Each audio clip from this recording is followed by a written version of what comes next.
All right, great.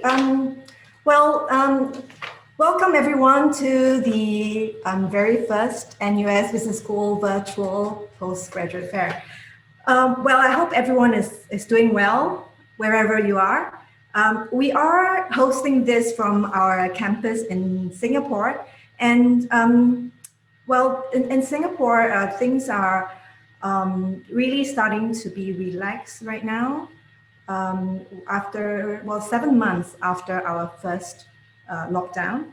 And so most students right now are attending face-to-face classes on campus. We're all back on campus. Most shops and businesses have resumed. And I hope you are well wherever you are living right now too. Right. My name is Nicole, and I'm the director for MBA programs at the NUS Business School. We're very, very happy to welcome you to this postgraduate fair. We normally run this in a face-to-face format in Singapore, apart from all the international events that we run. Ever since the beginning of this year, we have had to cancel all our travels and moved all our physical events online. And the good news is that we are now able to offer this to all of you around the world. Right, so let's look at what we have installed, what we have in store for you today. So we have tried to make this event as comprehensive for you as possible. And that's why we'll pull together all our various MBA programs as well as MSc programs to take part in this fair. We're offering a total of 17 sessions, and we've seen over 600 of you from 43 countries register for this event.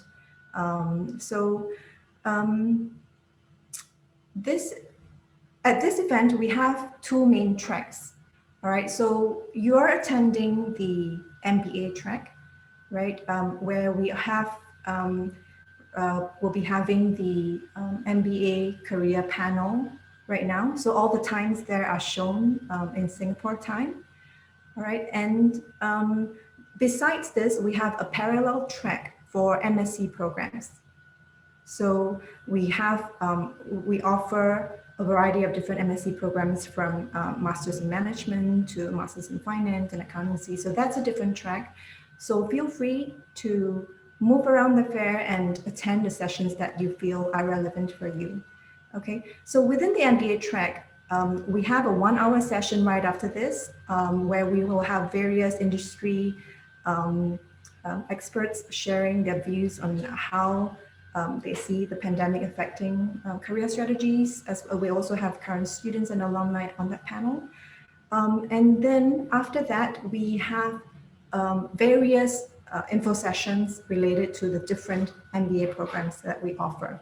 All right, so for those who are undecided on what kind of sessions to attend, what kind of master's programs or MBA programs suit them, all right, let me maybe just briefly explain the difference. All right, so the key difference between MBA programs and specialized masters, that's what we call MSc programs, is I suppose it's the level of work experience of the students. So like in MSc programs, the students mostly have no work experience. So they're fresh out of university.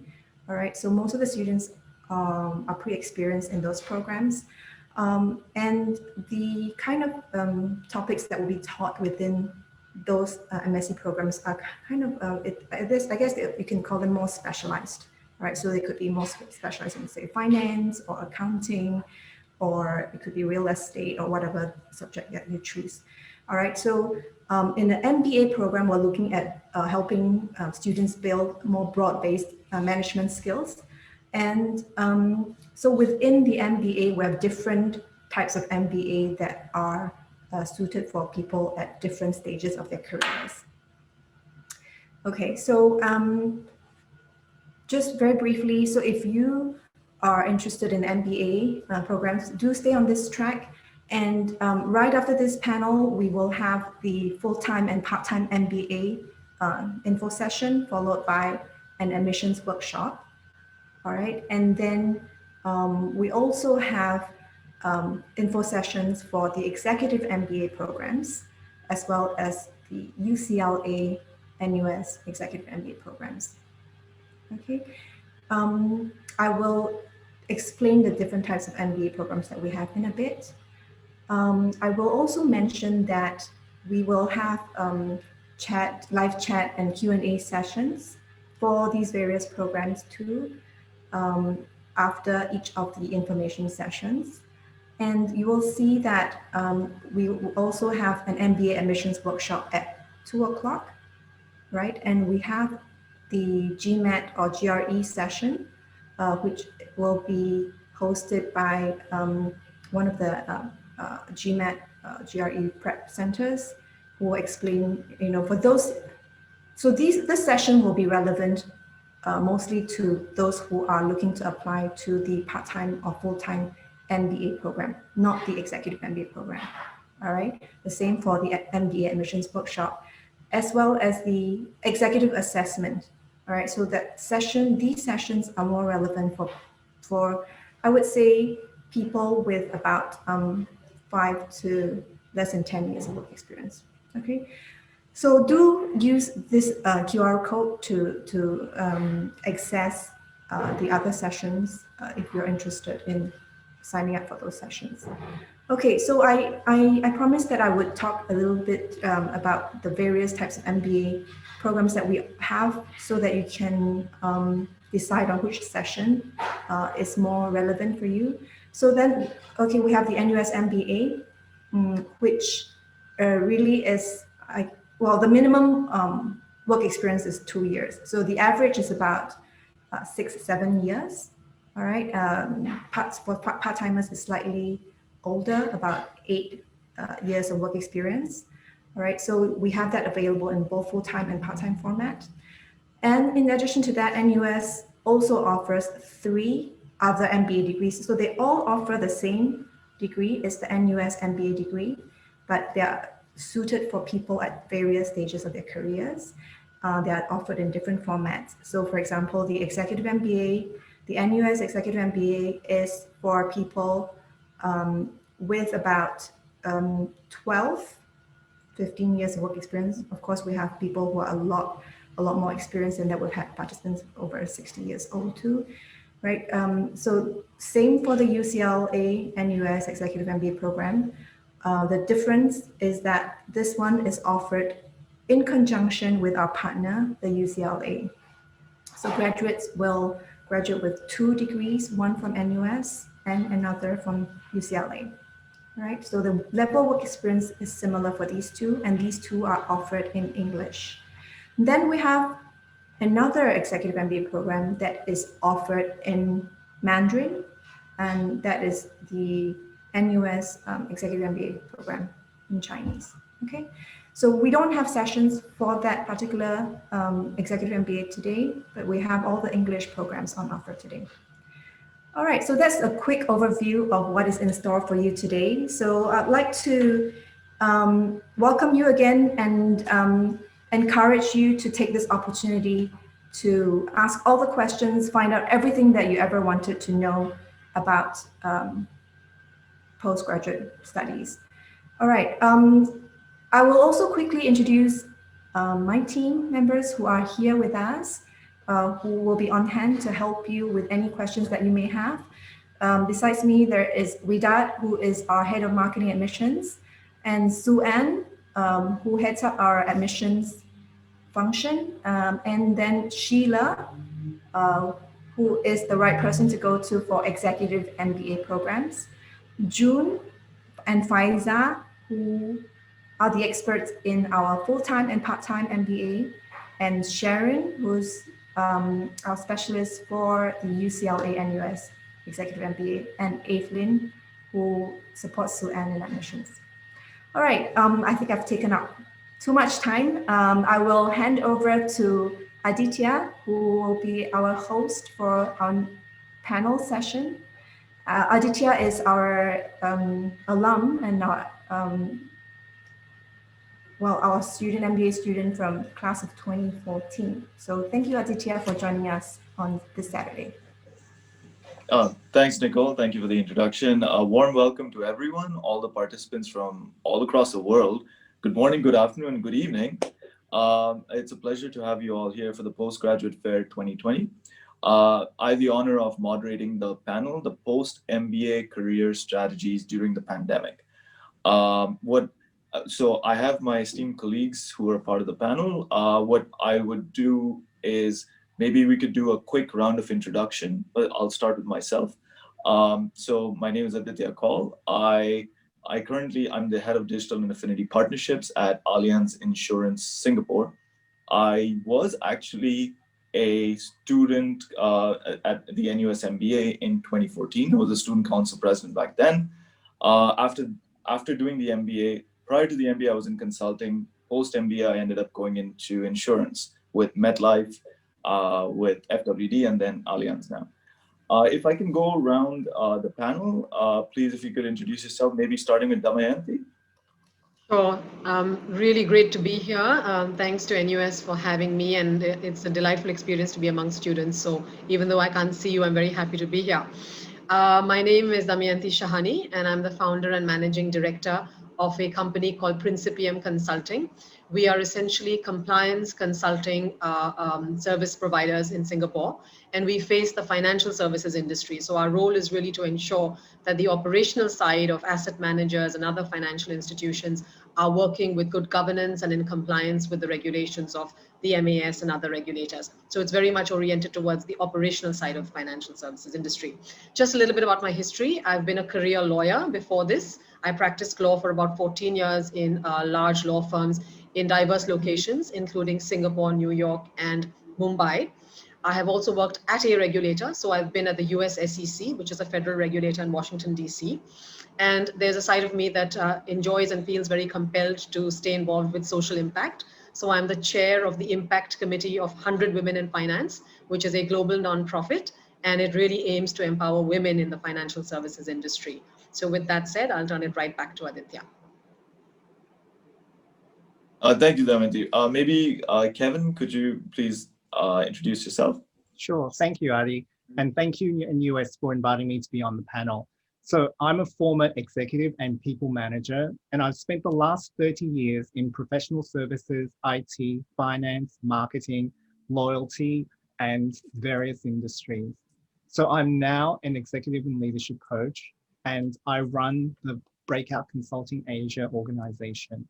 So we provide services to help executives and leaders help their staff reach their full potential so that they can maximize the profitability, productivity, and efficiency within their organizations. So I'm happy to be here, and I'm happy to answer any questions that people may have in how an MBA can enhance their careers. Thank you very much, Kevin.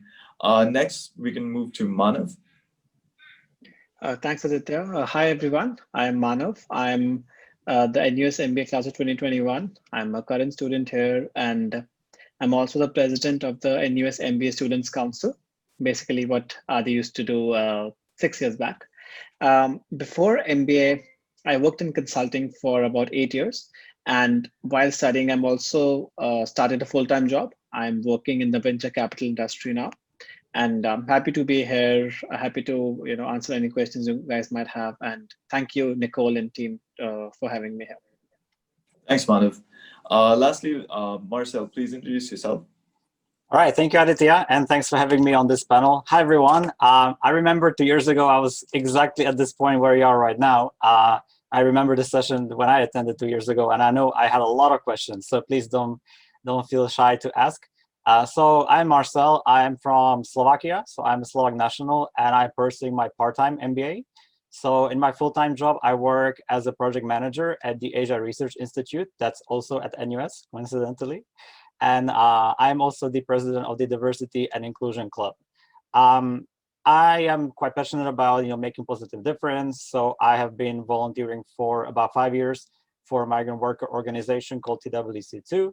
and I enjoy learning new languages. I speak Hindi for the Hindi speakers out there, and I've been learning for the past 4 years. And after my MBA, I plan to pivot into digital marketing, which is something I've never done before, but this MBA has shown me the path and that I want to pursue that. So happy to be on the panel, and back to Aditya. Thanks, Marcel. Thank you everyone for joining us, the panelists. I'd like to dive in with our first question, which is definitely on everyone's mind right now. And it's kind of in the title of the panel, but given the current situation, this current circumstance that we're in with a global pandemic that's still very prevalent across the world, one question I'm sure that's on everyone's minds right now is, given the current circumstance and the situation, is the MBA still relevant during these times? So maybe if I could start with Kevin and just have a thought across the panel. Sure. So I've got a couple of thoughts on that. So right now is a great time in order to broaden your skill sets, because some people may be out of work, but it's also everyone is telling us to skill up and pivot, as Marcel was saying before. So challenging yourself in a safe environment is what the MBA program allows you to do. So the ability to be ready for when the economy picks up or when the jobs start opening up again is a great time to do it. So right now, it's timing-wise, it's perfect, but the benefits of the MBA is that it gives you a foundation. So that foundation is what hiring managers, like what I used to do, I used to look for people in terms of, yes, you may have the theoretical knowledge, but how do you apply that into real world situations? And that's where the MBA comes in. It allows you to do both. It gives you foundation, it gives you some practical implementation. And when I look for prospective employees, that's how I interview the questions. So yes, it's definitely relevant. Perfect. Damayanti, what are your thoughts? I couldn't agree more with Kevin. I think at the end of the day, if I'm looking at a CV or even my colleagues in the financial services industry, I think one of the things you look for is a sense of commitment and those who've risen to a challenge, right? And I think if you've headed for an MBA, particularly in an environment like this, it shows me that firstly, you are sort of thinking ahead. You're taking a long-term view. It's not just, oh gosh, there's this terrible crisis out there, and I kind of have my head buried in the sand. It's more about, this is going to change. Troubled times do change, and so I'm looking into the future. I'm seeing what I can do to get myself relevant into the future. Plus, it shows me that you've been willing to commit to yourself. I mean, you're taking these years off, you're coming in, you're going to study, there's a lot of self-study, there's a lot of introspection as to what next for me as a professional as well as personally. And I think that's very powerful, a powerful statement to show that you've spent this time, this energy, this effort, these resources to come in and upskill. And I guess at the end of the day, it's also going to have to be something that you really like to do. And I think that's going to be a lifelong message. I mean, many of you have come with so much experience, perhaps much more experience than I. And so you already know about that. But I think if you can keep that alive as you take this decision, it's only going to benefit you and those around you as you come back into the workforce. Oh, perfect. Great answers, both of you. What I'd like to actually ask the same question, but to Marcel and Manav, because in your situation, you were already part of the program when the pandemic happened. So it'd be interesting to know whether you still feel it's relevant. Also, how has it changed your view or your perspective or sort of directed where you're headed towards? So maybe Marcel, can you give us your thoughts? Sure, definitely. So yeah, we were right in the middle of doing the MBA when the pandemic hit. So that brought with it a lot of changes, a lot of challenges. But that's exactly what it is. We were agile and we could adapt, and even the courses changed. So I'm taking this Leading with Impact course, and it wasn't on the syllabus before, but I know they've changed it now that we are going to be taught about how to do remote leadership, how to do leadership through Zoom, Slack, Teams, all these tools that are out there that people don't have these skills before. And I think the program is really flexible and really responsive to the current needs of the market. So it's not that you're learning something that's trailing behind, but you're at the cutting edge. And I think the soft skills that are taught in the program are actually far more important. I mean, like they're gonna be automatization, robotization. The robots are coming for us. They're coming for our jobs. What they cannot replace is the soft skills, is the empathy, is the ability to adapt to new situations. And I think that's what the MBA is teaching. That's the most valuable lesson. So it's more important than ever. And I think that's been it's been challenging time, but at the same time, I see the silver lining. And honestly, I think I've learned a lot. Yeah, so that's great. Okay, no, great answer, Marcel. Before we move to Manav, just a thought also. I mean, isn't that kind of the fundamental spirit of an MBA, where you're the ultimate generalist? You can be put in a situation where you're asked to figure out a solution, solve a problem, look at the circumstances around you, understand what needs to be done, and then come up with a solution for it. So I think it's a great point that you talked about, how you need to be agile and nimble to be able to switch directions quickly. Manav, what are your thoughts? I started my undergrad when the global financial crisis happened. I'm doing my MBA when the pandemic hit. So I've sort of been in this situation before, but how this has helped is because the MBA gives you that sort of a sandbox where you can, like you mentioned, you can try new things. Whenever someone comes in the MBA, it's advisable that do not come in with a plan that I want to do this after my MBA, because you try 10, 15 different things and you don't know what clicks. So that really helped, and we were doing that, but with the pandemic hitting and the things changing really quickly, we were able to adapt because we were already in that very flexible, we can change very quickly kind of a phase. If we had been in the workforce and things had really changed, we might not have been able to do it that well. And secondly, something which people don't realize is the MBA gives you that network effect. You're not learning from what you're going through, but you're learning from the experiences of around 200 of your peers who are going through the same things, but bringing in their experiences, their way of thinking, their diversity with them. So when you're going through such kind of a situation with all of those people, it's we say this high challenge, high support in the NUS MBA. So that goes together, and you're going through this, you're helping each other out, you're learning from each other's experiences. So this is making it an even more enriching experience for us right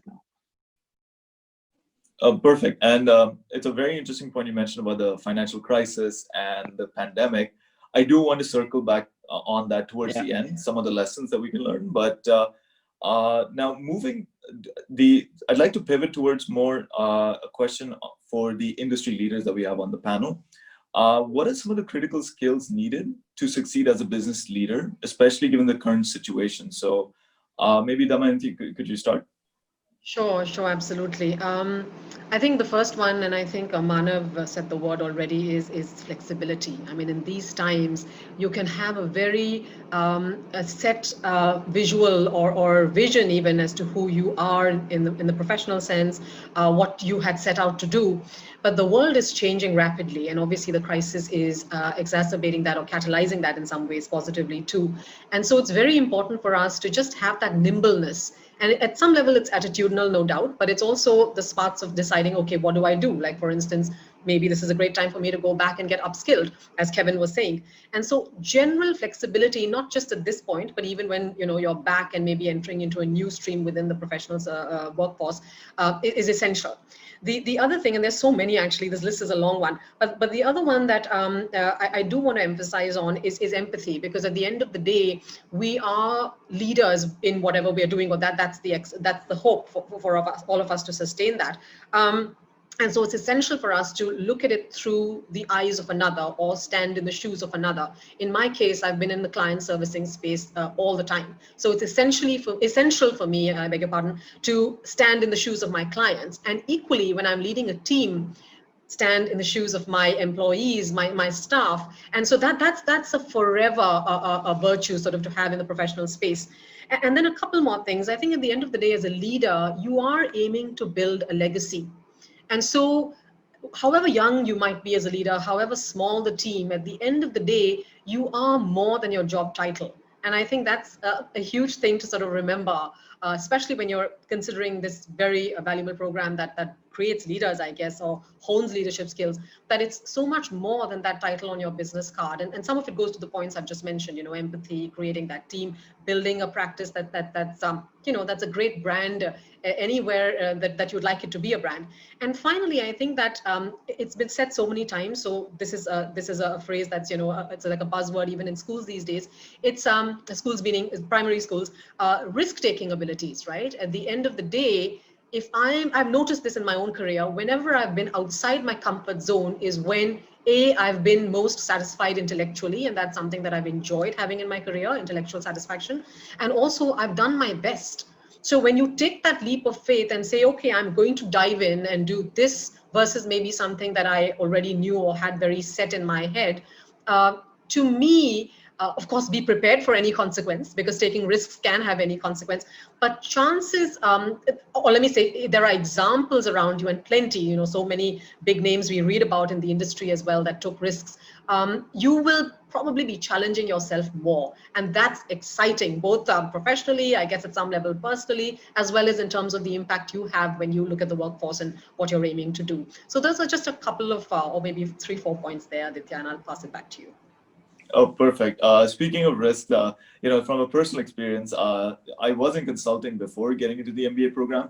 Never in a million years did I think the insurance industry would have a good opportunity, or I'd see myself, but here I am 6 years later, right? So absolutely spot on. Kevin, I'm sure this is something you deal with every day, and you talk to multiple business leaders about this every day. What are some of the critical skills we need as business leaders given at this time?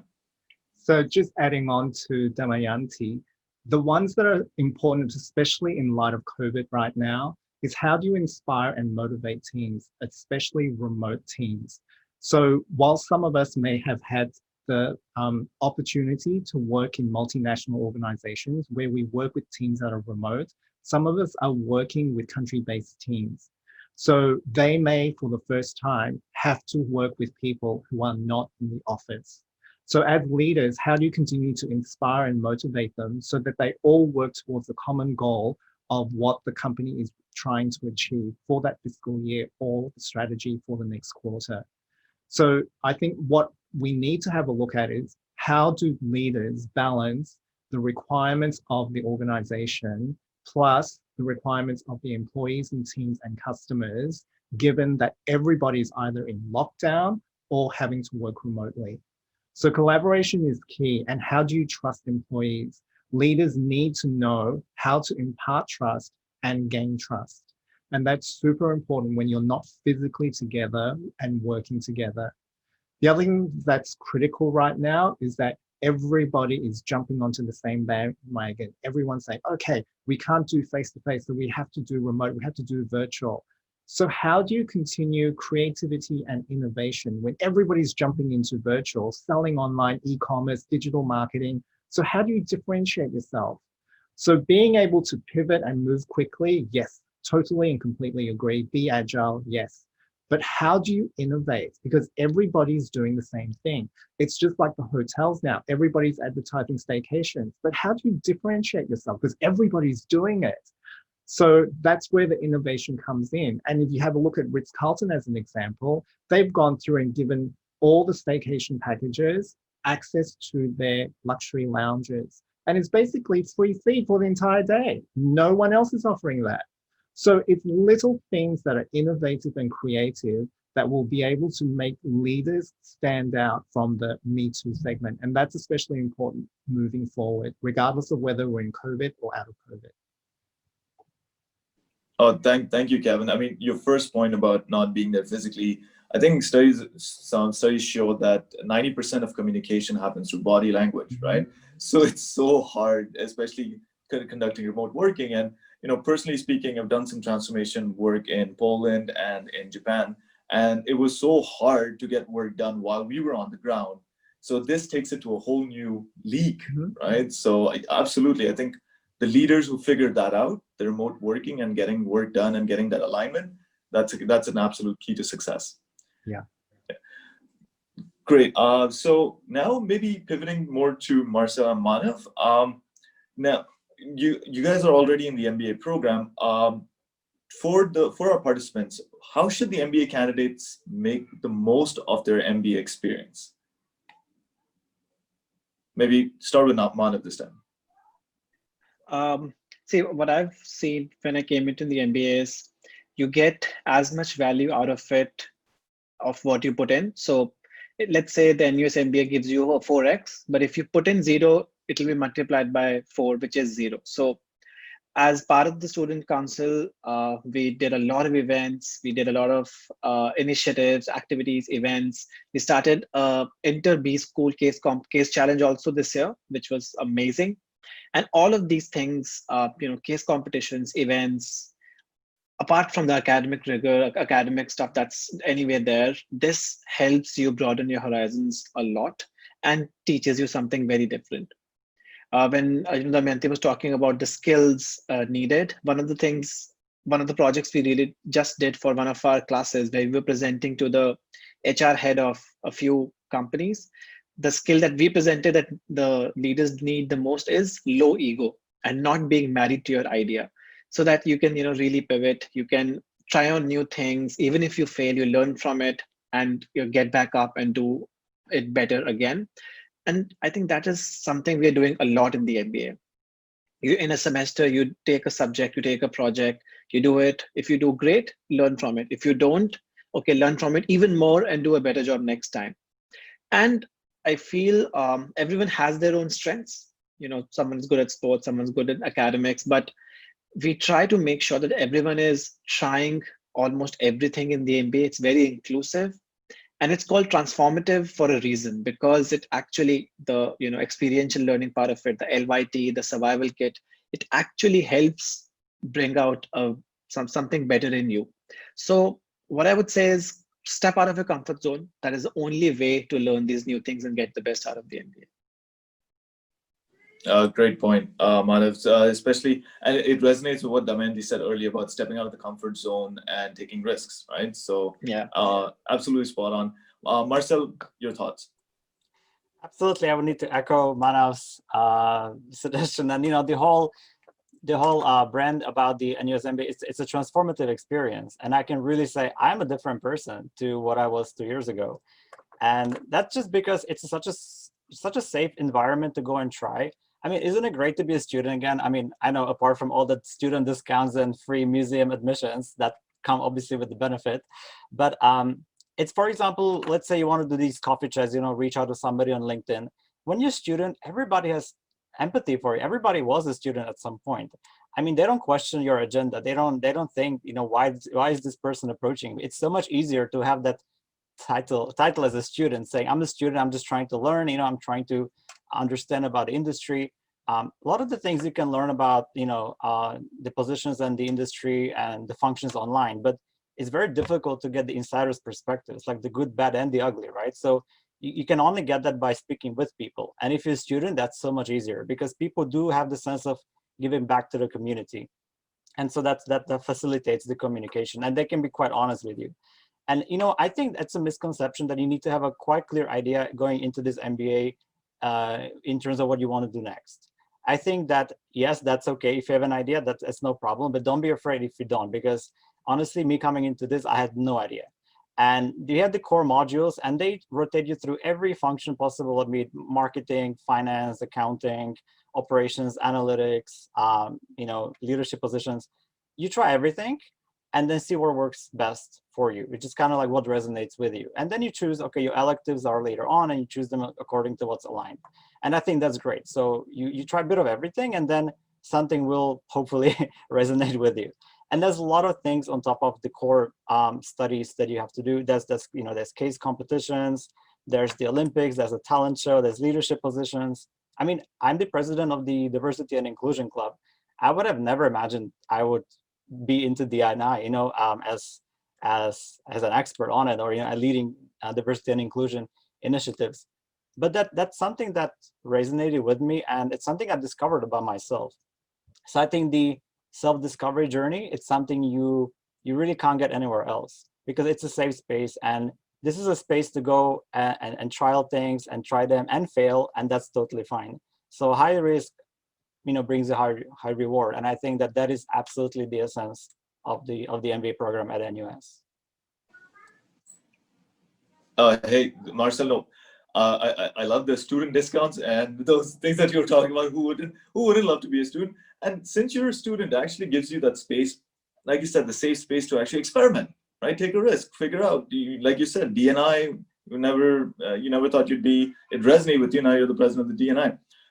From my perspective, I graduated 6 years ago. I've always felt that if, kind of like what Manav talked about, how much you put in. I think the three pillars that you need to focus on, one being your studies, second, your student council activities, and the third being your networking and your internship and your job, right? So every semester, over time, you need to focus on two of them. You can't focus on all. Unless you're Superman or something, you can focus on all three. But at the beginnings, focus on studies and student activities. And as you're going towards getting an internship, you want to focus more on the activities and networking and getting an internship, and then finally getting a job. So I think that's one thing that worked for me when I was a student. So, okay. So, I do understand we do want to keep some time for questions. But before that, just want to go around the panel and talk to everyone about the current COVID crisis. I think Damayanti, you'd mentioned, and Kevin, you'd said that you want to be prepared for when things get better, when we come out of this crisis. So all of us have been in crises in the past, the great financial crisis, maybe the Asian financial crisis. Can you share some experiences about how things were back then, what kind of steps you took, and how it sort of affected where you ended up going towards and how your life ended up moving towards? So it'd be great to hear some experiences. Maybe start with Kevin. Okay, thanks, Adi. So I think the one thing that I've learned working through those crises and also now is it's super important to keep communications going at all levels, whether it is with your manager that you report to or with customers or with partners that you have to work with. Agree with your manager the priorities to meet the corporate goals. Ultimately, that is what is going to help you manage your career. Once you've agreed on those goals, then focus on how to execute and meet and deliver those goals. And then what you have to do then is to find the products and services that are going to be relevant to your customers or clients so that they keep on coming back to you. And by doing that and having that focus and discipline, that's how you're going to create a personal brand. And that's how that personal brand is going to help you either get promotions or open more doors outside of your current sphere that you're working in. And that's where your career trajectory starts going in different directions and opportunities start knocking on doors. Fantastic. And as we can see in this crisis, your customers, their needs, their wants are changing. Mm-hmm. There were a lot of customers who weren't buying things online, and now digital is the buzzword. Everyone's doing payments online, purchasing online. So absolutely, staying with what the customers want. So that's a great lesson. Damayanti, how about you? Oh, sure. I just want to go back to Marcel's usage of the word student and how enviable the position is. I fully agree. I think in fact, I refer to everyone in the audience as students, although you're not. Many of you are working people, but it's such an exciting tag to have. So I remember the days of the masters as well. But coming back to Adi's question. So yes, I've actually lived through both the Asian financial, or rather worked through both the Asian financial crisis and the GFC. And that will also be a dead giveaway as to how old I am. But insofar as the late 1990s and early 2000s are concerned, of course, I was a much younger professional then. So if you were to sort of ask me, how did I transition into becoming a capital markets finance lawyer then, some of it was, of course, happenstance, right? I was very, very young. But there were opportunities even in that doom and gloom. It was really doomy and gloomy. For instance, if I think about the space I'm in, which is capital markets, even though the equity markets were wiped out at the time, there were so many bond and debt restructurings happening. So even in that tunnel, within the tunnel, there were shafts of light, right? So of course, I did get picked by a firm, and they were a firm that was doing a lot of debt restructuring work, so it worked out. But I guess what I'm trying to say is that look out for the opportunities, look out for the trends as well. They always are there. I mean, at the moment, like all my panelists said, and Addie as well mentioned, there are so many trends towards the rise of tech and the fact that almost every industry we know is getting tech disrupted. I mean, I am from the dinosaur era, so I've had to learn how to do online purchases really quickly. Just sort of on a side note. Additionally, I think what I'd say to add to some of the points that Kevin makes is sort of look to your own skills. At the end of the day, whatever you've done thus far, even if you're shifting tracks post the MBA, is going to have some value. Maybe some of it will be more on the soft and leadership side, but some of it might be very directly relevant. Like for example, let's say some of you are from a science background or a very strong math background. At the end of the day, today's industries, and I speak, for example, in the industry that I'm in, which is finance, is really benefiting from that background of hires, because so many aspects of finance are being disrupted by the use of coding and quant, even the fintech buzzword. It's a marriage between the two, right?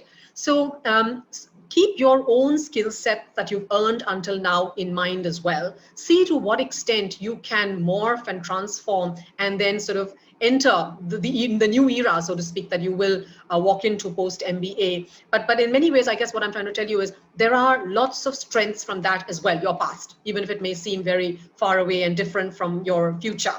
Finally, a few other things in terms of straddling and then sort of rising from a financial crisis is just sheer patience, because some of this is going to take time.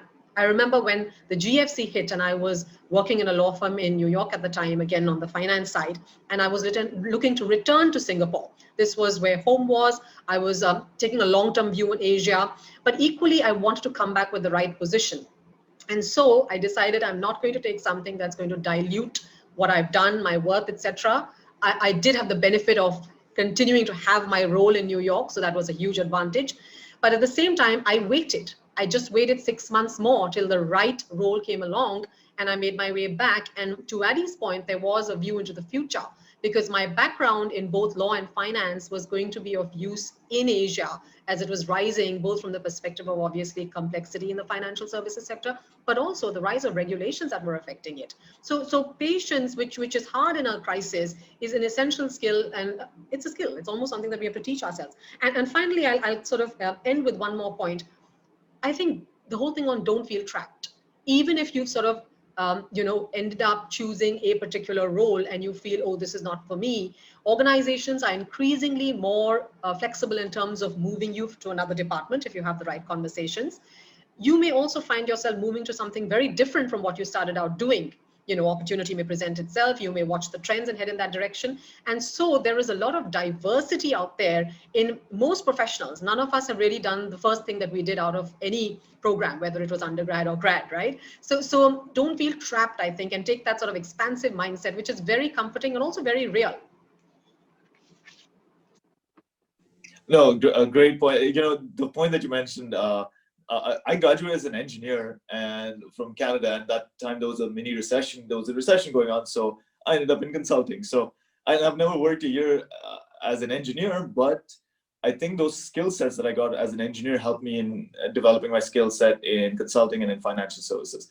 But Damayanti, to your point about trends, I remember, after the great financial crisis of 2008, there was a huge emphasis on compliance, on strengthening regulations, and that sort of opened so many opportunities into compliance and in compliance related jobs.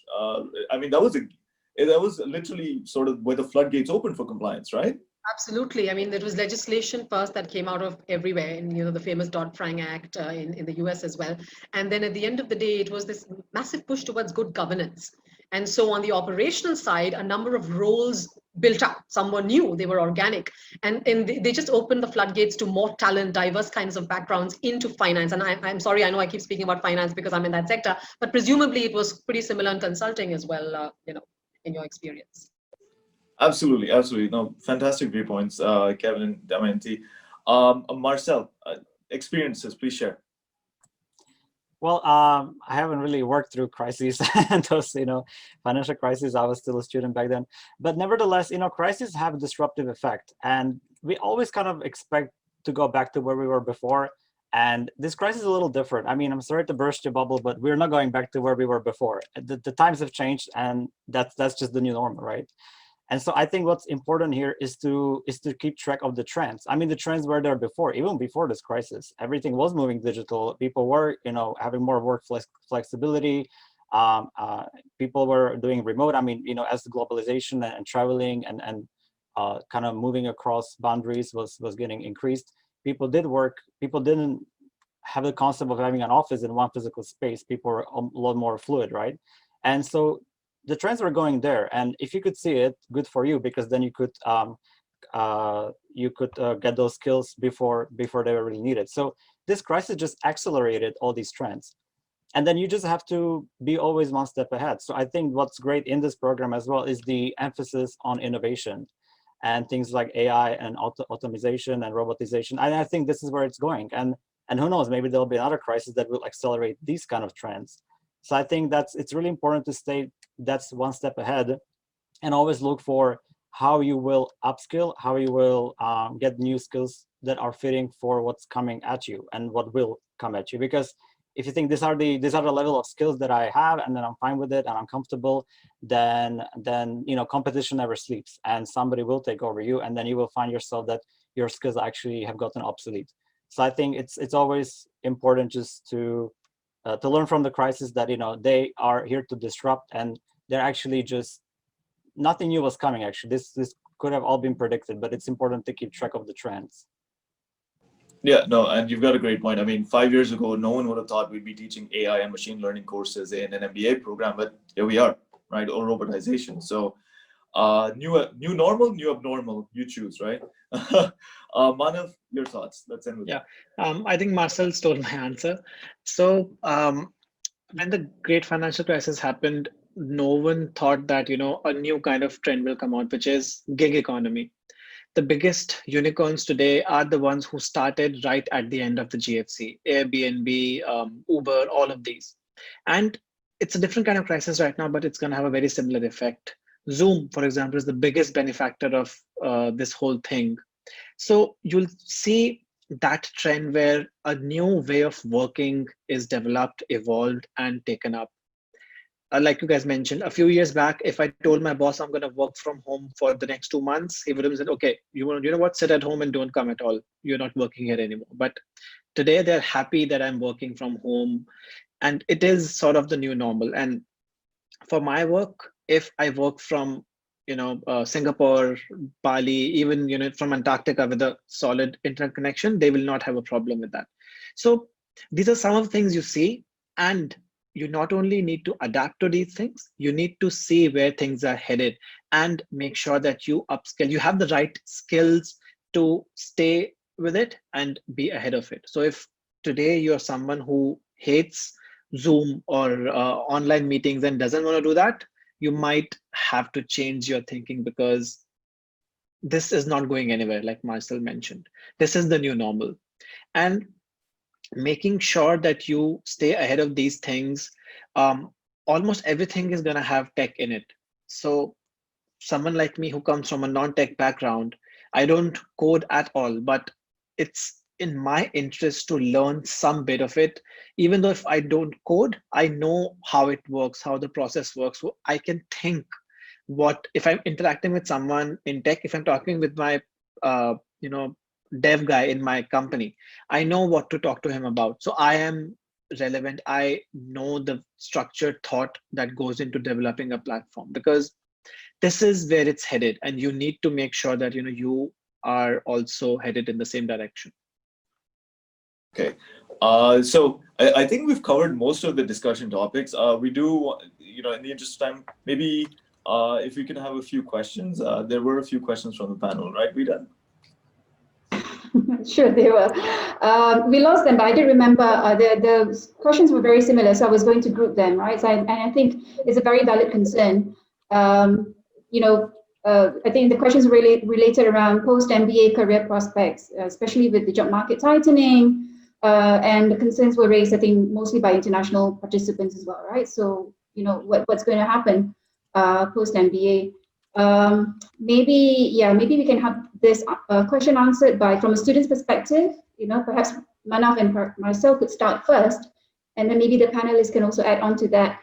I'm also looking at the time. We've just got a few minutes left, so grouping the questions makes sense. So, Manav, Marcel, would you like to talk about your own experience right now? I mean, you are among the students, right? Manav is a student council president, so I'm sure that you hear a lot of these concerns being brought up by the current students at the moment. Yeah, sorry, can you repeat the question? I just logged in when you were speaking. Sure, no worries. So the question was around, concerns about post-MBA job prospects. Yeah, especially from international students and, with the visa environment and all that. Yeah. So I think nothing much has changed in that regard right now. Of course, there are some companies who've reduced the hiring or stopped hiring, but that is just right now. And Singapore right now is in one of the best positions in the world as per for COVID, because everything is almost back to normal. And by the time you guys reach Singapore and start your MBA and start your internships, there will be way more opportunities available than they are for us. So, and because by then, what Parson and I mentioned, the new trends, the new way of working would have been there, and these people will want the new blood. They will want fresh grads who have these skills to come in and help them develop and have that thing in place. So once you guys come in, and the way NUS MBA works, it's so agile and it's so quick. They quickly add on things which are required for students to pick up really quickly. So when you come in, the program will have evolved to suit the needs of the current economy. You will learn that and you will go into the job market with those skills. So I don't see any problems in getting an internship and a job as compared to right now. So it's going to be the same. The only thing is, as I mentioned, you need to put in effort. You need to network with people. You need to do case competition. You need to be in the council. So you sort of experience these things. And when you are asked in an interview, okay, what do you bring to the table? What have you done in the MBA? What have you done before MBA? You are able to present all that. And then they see, yes, you are worthy of working with us. If I can just add to that, I think NUS is really, really agile and flexible in giving us those opportunities even during those times. I mean, obviously internships are really important into getting you the skills that you are after, and then in also exploring possibilities how those internships can then help you with your full-time job. And in the absence of physical internships, it was all virtual, and this was something that picked up really quickly. So I don't think that we were shortchanged or we were this was really well done. And I think a lot of people actually end up having job offers even before they graduate. So yes, that's a lot of the cases. They start as full-time students, but end up as part-time because they already find jobs in the course of their MBA. So I think that the market is still valuing the MBA program, and I didn't really feel that it was more challenging than it was before. Actually, it's not challenging that much. You will find opportunities, and through networking, internships, and it will be fine. You should be okay. I don't think anything has changed. Yeah. So our batch, we are not graduated yet. A lot of us already have full-time jobs, and everyone who wants to work has an internship already. If some companies have this issue where they cannot sponsor visas, but that's their issue, not our issue, right? And even if they really want you, they will sort of find a way to hire you. If not in Singapore right away, they'll hire you, let's say in Jakarta or in Bangkok, and after some time bring you here. So all that is very much possible. If you're a good candidate, they will make sure they do everything to retain you. Thank you. So I think we've come to the end of our panel. We would like to invite you to join our upcoming session. I'm sorry. So just scan these codes, please, to join our upcoming session. So we have the information session starting immediately after this. And for those of you who are interested in the Executive MBA, which is a part-time program for senior executives, please scan the QR code to join the session that's happening immediately after this.